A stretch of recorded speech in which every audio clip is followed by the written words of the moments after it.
بسم اللہ والصلاة والسلام علی رسول اللہ اما بعد۔ محترم سامعین، اللہ تبارک و تعالی نے 18,000 مخلوق کو پیدا فرمایا، اور انہی مخلوقات میں ایک مخلوق کرونا وائرس بھی ہے۔ جس طرح اللہ پاک نے ابابیل کو پیدا فرمایا اور ایک خاص موقع پر ان پرندوں کے ذریعے سے ایک خاص قوم کو اللہ تبارک و تعالی نے سبق سکھایا اور اپنی قدرت کا مظاہرہ کیا، اسی طریقے سے اس مخلوق کو جو کہ نظر نہیں آتی، آج کے اس ٹیکنالوجی کے زمانے میں جب کہ نظر نہ آنے والی وائرلیس اور کارڈلیس قسم کی آج کی ٹیکنالوجی ہے، ایسے وقت میں اللہ تبارک و تعالی نے اپنی نظر نہ آنے والی مخلوق کو بھیج کر انسانوں کو سبق دینا چاہتے ہیں، اور یہ پیغام اللہ دے رہا ہے کہ میرے بندو سدھر جاؤ، سنبھل جاؤ، جو تم نے مجھے بھلا دیا ہے مجھے یاد کرو۔ میں جیسے نظر نہیں آ رہا ہوں، اسی طریقے سے میری یہ فوج اور میری یہ مخلوق تمہیں نظر نہیں آتی، لیکن میرے حکم سے وہ سب کام کرتی ہے جو میں نے انہیں حکم دیا ہے۔ محترم سامعین، آج ایسے موقع پر جب کہ اللہ تبارک و تعالی ہمیں پیغام دے رہے ہیں اور سبق دے رہے ہیں، ہمیں سمجھنے کی ضرورت ہے، سنبھلنے کی ضرورت ہے، سدھرنے کی ضرورت ہے، اور خود کو اللہ سے جوڑنے کی ضرورت ہے۔ اللہ کے حبیب حضرت محمد الرسول اللہ صلی اللہ علیہ وسلم کے فرامین کو یاد کرنے اور ان کے مطابق اپنی زندگی کو ڈھالنے کی ضرورت ہے۔ ہمیں اپنے آپ کو سدھارنے، سنوارنے اور سنبھالنے کا ایک بہترین موقع اللہ تبارک و تعالیٰ کی طرف سے یہ ملا ہے۔ اس لیے آپ سے گزارش ہے کہ آپ خود کو، اپنے گھر بار کو سنوارنے کی فکر کریں۔ کتنا اچھا موقع ہے کہ گھروں میں ہمیں رہنا ہے، باہر نکلنے سے منع کیا گیا ہے، اور اس موقع پر مجھے وہ حدیث تقریباً 1 ہفتے سے بار بار ذہن میں آ رہی ہے، یاد آ رہی ہے۔ حضرت عقبہ ابن عامر رضی اللہ تعالی عنہ نے رسول کریم صلی اللہ علیہ وسلم سے پوچھا، یا رسول اللہ من نجات، اے اللہ کے رسول نجات کس چیز میں ہے، بچنے کا راستہ کیا ہے، کامیابی کیسے حاصل کی جا سکتی ہے؟ پیارے نبی علیہ السلام نے ایسے جملے ارشاد فرمائے، مجھے یوں لگتا ہے کہ آج کے اس موقع کے لیے حضور علیہ السلام نے یہ حدیث ارشاد فرمائی۔ خدا کی عزت و جلالت کی قسم، قرآن پاک بھی ہر دور کے لیے، ہر ملک کے لیے، ہر علاقے کے لیے، ہر مزاج کے انسان کے لیے اللہ تبارک و تعالیٰ نے نازل فرمایا۔ اسی طرح پیارے نبی حضرت محمد الرسول اللہ صلی اللہ علیہ وسلم کی ہر بات ہر دور کے لیے، ہر زمانے کے لیے، ہر علاقے کے لیے، ہر قوم کے لیے، ہر فرد کے لیے، ہر مزاج کے انسان کے لیے وہ بات قابل عمل ہوتی ہے۔ آقا نے ارشاد فرمایا، 1400 سال پہلے ایسا لگ رہا ہے کہ ابھی اس وقت حضور رسول کریم صلی اللہ علیہ وسلم یہ ارشاد فرما رہے ہیں۔ تو حضرت عقبہ ابن عامر رضی اللہ عنہ نے پوچھا، یا رسول اللہ من نجات، اے اللہ کے رسول نجات کس میں ہے؟ حضور علیہ السلام نے ارشاد فرمایا، امسک علیک لسانک، اپنی زبان کو قابو کرو۔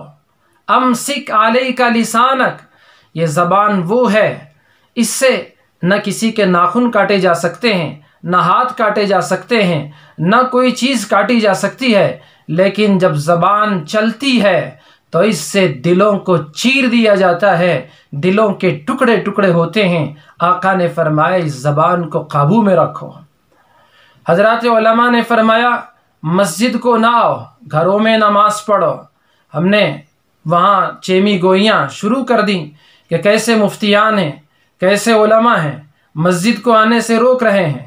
یہ اللہ کے نبی کی احادیث کی روشنی میں حالات کو پرکھتے ہوئے اور اپنی دور رس نگاہوں کے ساتھ یہ دیکھتے ہوئے ہم کو یہ بتاتے ہیں کہ اس موقع پر ہمیں کیا کرنا چاہیے۔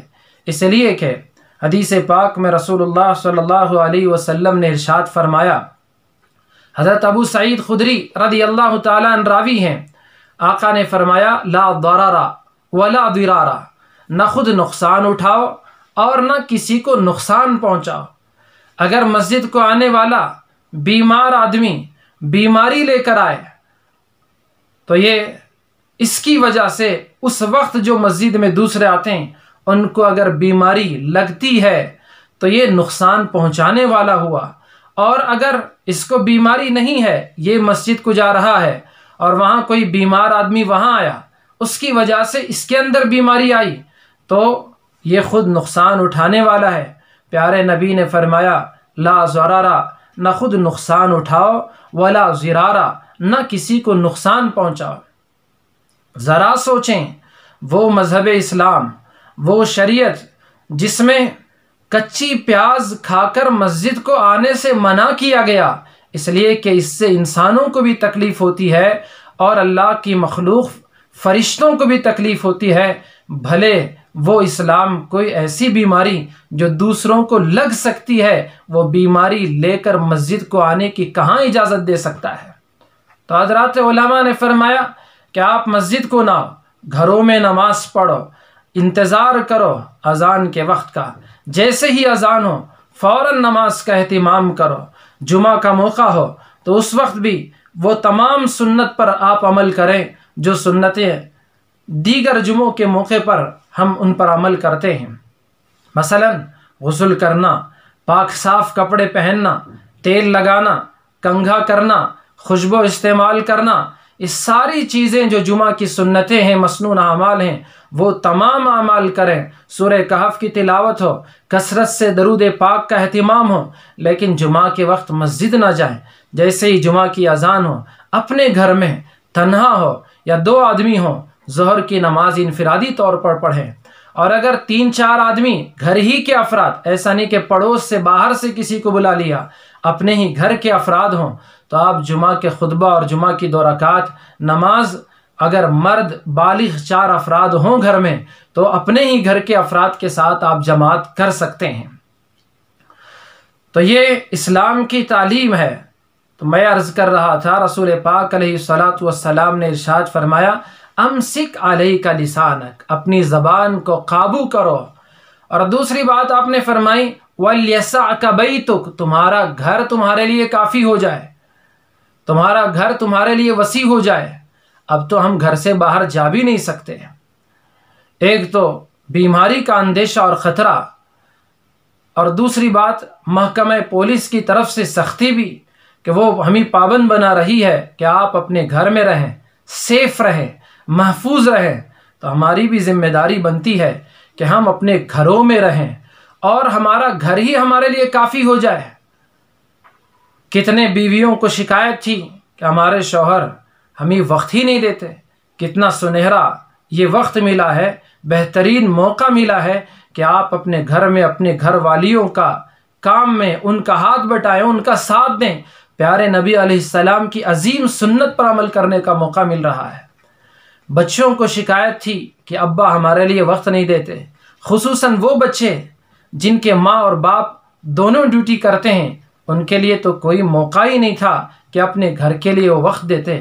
اب تو بہترین موقع ہے، اپنے بچوں کو پیار دو، ان کے ساتھ شفقت سے پیش آؤ، اور بچوں کی کڑی نگرانی بھی آپ اس موقع سے کر سکتے ہیں کہ بچہ کہاں جاتا تھا، کدھر جاتا تھا، وہ پتہ ہی نہیں چلتا تھا۔ اب موقع ملا ہے کہ آپ ان کی نگرانی کریں اور ان کے موبائل کی بھی نگرانی کریں کہ کیا دیکھتے ہیں، کس سے چیٹنگ کرتے ہیں، کس سے باتیں کرتے ہیں۔ تو گھر میں رہنے کا، گھر کو سنوارنے کا، گھر کو سدھارنے کا بہترین موقع ملا ہے۔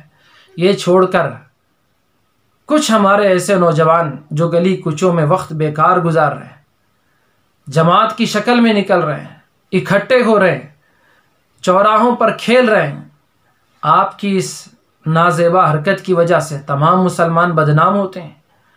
ہمیں شرم آنی چاہیے، ہمیں احساس ہونا چاہیے کہ میری وجہ سے دوسرے کا نام خراب نہ ہو۔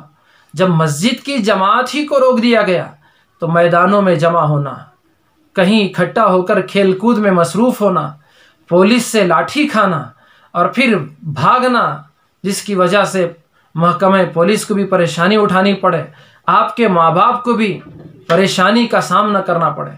تو اس لیے وَلْيَسَعْكَ بَيْتُكَ، گھروں میں رہنے کی کوشش کریں۔ اور آخری بات پیارے نبی نے ارشاد فرمایا وَابْكِ عَلَىٰ خَطِيئَتِكَ، اپنے گناہوں پر نادم ہو جاؤ، اب رونے کا وقت ہے، گڑ گڑانے کا وقت ہے، میرے رب کو منانے کا وقت ہے۔ رب ناراض ہے، اسی لیے تو یہ وبا ہے، یہ پریشانی ہے۔ اللہ کے سامنے روئیں، گڑ گڑائیں، اپنے گناہوں سے معافی کی بھیک مانگیں، بخشش کا مطالبہ کریں۔ آپ کی ہماری آنکھوں سے نکلنے والا چھوٹا سا آنسوں کا خطرہ بھی جہنم کی دہکتی ہوئی آگ کو بجھا دیتا ہے۔ جہنم بھی ڈر کے مارے بھاگتی ہے، تو وہ آنکھوں سے اللہ کے ڈر سے نکلنے والا آنسوؤں کا وہ خطرہ ہے جس سے ڈر کر جہنم پیچھے ہٹتی ہے۔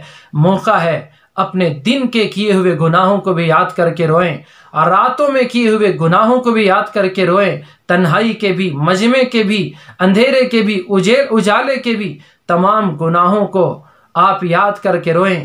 ایک چھوٹا سا مکھی کے سر کے برابر بھی آنسوؤں سے آنسوؤں کا یہ خطرہ اللہ کو اتنا پسند ہے کہ ہمارے گناہ خواہ سمندر کے پانی کے برابر اور ذرات کے برابر اور آسمان و زمین کے خلا کے برابر، پہاڑوں سے زیادہ وزنی کیوں نہ ہو اور درختوں کے پتوں سے زیادہ کیوں نہ ہو، اللہ تبارک و تعالی ان خوف کی وجہ سے نکلنے والے آنسوؤں کی برکت سے ان تمام گناہوں کو معاف کر دیتے ہیں۔ اللہ مجھے آپ کو عمل کرنے کی توفیق عطا فرمائے۔ آمین۔ وآخر دعوانا ان الحمد للہ رب العالمین۔